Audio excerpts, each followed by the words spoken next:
guys, welcome back. We're going to be doing another one pot wonder casserole for you guys tonight. Kind of use up some of those random ingredients in your fridge, maybe some leftovers.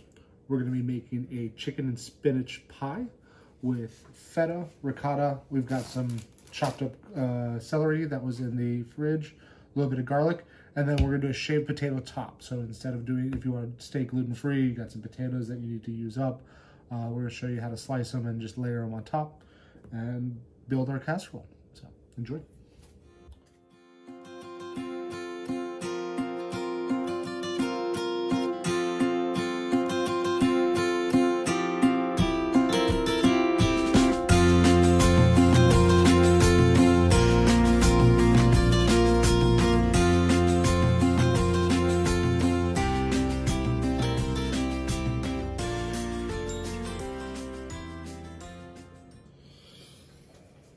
So everything's been mixed together. We've got our spinach, chicken, celery, ricotta, and feta. A little bit of salt, a little bit of garlic, all mixed in.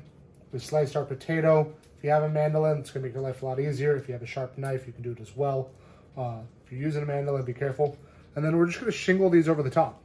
So we want everything to overlap a little bit.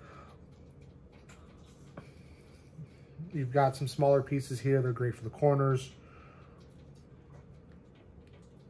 Each layer is going to be right on top of the other. Probably do we'll probably do 2 layers here because we're going to bake this off at 350 for about 45 minutes.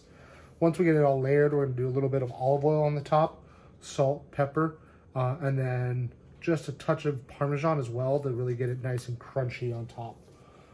That way we have that kind of nice pie crust kind of exterior to this, where we cut inside of it. It's gonna be nice and creamy down the bottom with the ricotta and the feta, and nice and crunchy on top. So you have a beautiful contrast of textures there. All right, so we got our layers. Crack a little bit of pepper.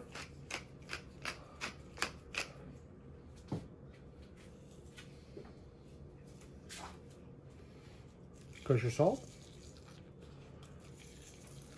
Remember, potatoes are bland, so be generous with the salt. A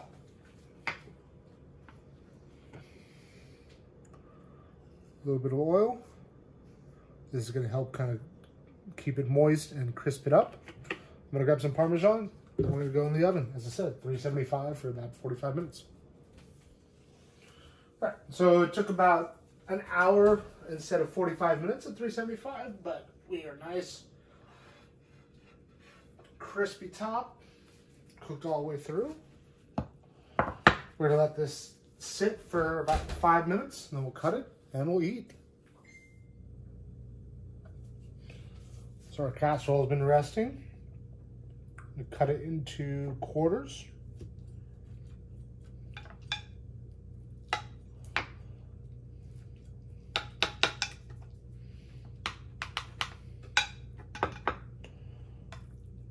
Nice big scoop.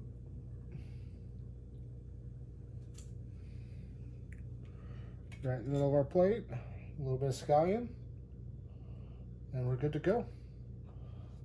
Stay sane and safe.